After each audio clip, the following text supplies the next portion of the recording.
राधे राधे दोस्तों, कैसे हैं आप सभी। आशा करती हूँ आप सभी बहुत अच्छे हैं और अपना ख्याल रख रहे हैं।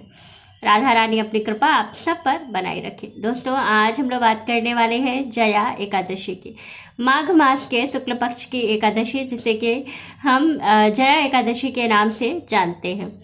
इस दिन आपको स्नान दान का शुभ मुहूर्त क्या मिल रहा है, पूजा किस दिन करनी है, व्रत कब करना है 28 या 29 जनवरी को, और साथ ही स्नान दान का समय जानेंगे। दूसरी चीज़ ये जानेंगे कि पारण का शुभ मुहूर्त क्या होगा और पारण हमें कैसे करना चाहिए। पारण की सही विधि जानना बेहद ज़रूरी है, क्योंकि किसी भी व्रत का जब तक पारण सही तरीके से नहीं किया जाता है तो व्रत पूर्ण नहीं माना जाता है और उसका पूर्ण फल भी हमें प्राप्त नहीं होता है। तो चलिए जानते हैं क्या करना है। सारी चीज़ें बताऊंगी, जो वीडियो अंत तक देखिएगा। और दूसरी चीज़ है कि अगर आप मेरे चैनल पर नए आए हैं तो चैनल को सब्सक्राइब कर लीजिएगा, वीडियो अच्छी लगे तो लाइक कीजिएगा और प्यारा सा कमेंट हर हर महादेव का जरूर लगाइएगा। तो चलिए जानते हैं क्या करना है। सबसे पहली चीज़ है कि आप ये जान लीजिए कि व्रत आपको किस दिन करना है, 28 को या 29 को। तो ये जानने के लिए सबसे पहले ये जानना है कि एकादशी तिथि कब प्रारंभ हो रही है और कब समाप्त हो रही है। तो सबसे पहली चीज़ है कि जो एकादशी तिथि का प्रारंभ है वो 28 जनवरी को शाम 4:35 से हो रहा है, और जो एकादशी तिथि का समापन है वो 29 जनवरी को दोपहर 1:55 पर हो रहा है। तो ऐसी स्थिति में जो हम सूर्य व्यापिनी तिथियां लेते हैं, और सूर्य व्यापिनी तिथि आपको 29 तारीख को एकादशी की मिल रही है, इसलिए आपको जो व्रत करने का सबसे सर्वोत्तम दिन मिल रहा है वो मिल रहा है 29 जनवरी को।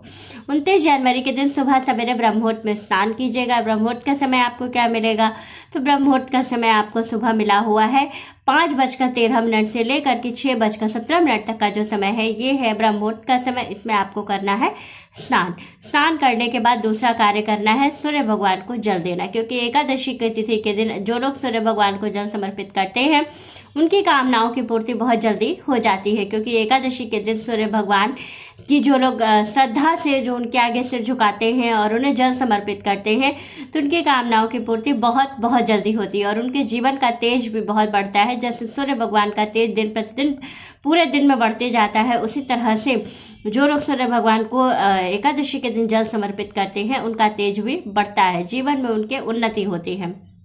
तो ज़रूर कीजिएगा।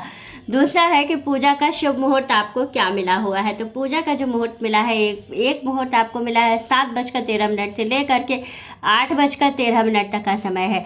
दूसरा जो मुहूर्त है 9:17 से स्टार्ट होकर के, और आपको जो समाप्त होगा दूसरा मुहूर्त वो होगा 11:13 पर। दोनों ही काफ़ी लंबा समय है, तो इस बीच में आप जब भी आपके पास समय हो आप पूजा कर सकते हैं, लेकिन कोशिश करें कि सुबह वाले मुहूर्त पे पूजा करें तो ज़्यादा फलदायी होने वाला है।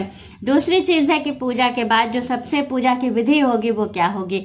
तो पूजा की विधि के लिए आपको सबसे पहले हरि विष्णु जी की ऐसी मूर्ति या तस्वीर लेनी है जिसमें माँ लक्ष्मी उनके साथ हों।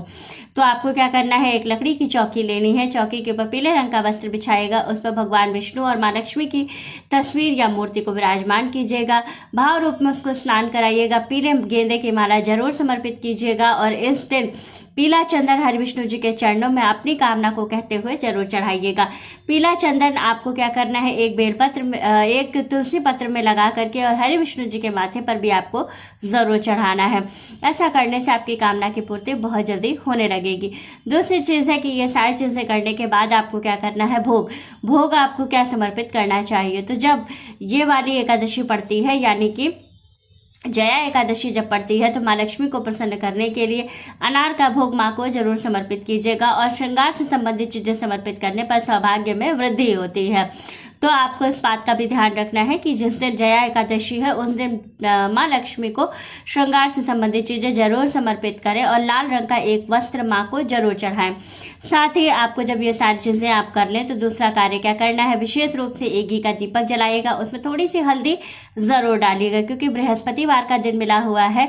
गुरुवार के दिन का जब एकादशी पड़ता है तो बड़ा फलदायी होता है, क्योंकि हरि विष्णु जी का दिन होता है गुरुवार, और साथ ही जब एकादशी की तिथि मिल जाए तो समझ लीजिए की कामना की पूर्ति बहुत जल्दी होने वाली है। देशी घी का दीपक जलाइएगा, उसमें थोड़ी सी आपको क्या करना है, हल्दी ज़रूर डालनी है और हल्दी डाल करके अपनी समृद्धि के लिए प्रार्थना करते हुए उस दीपक को प्रज्वलित कीजिएगा।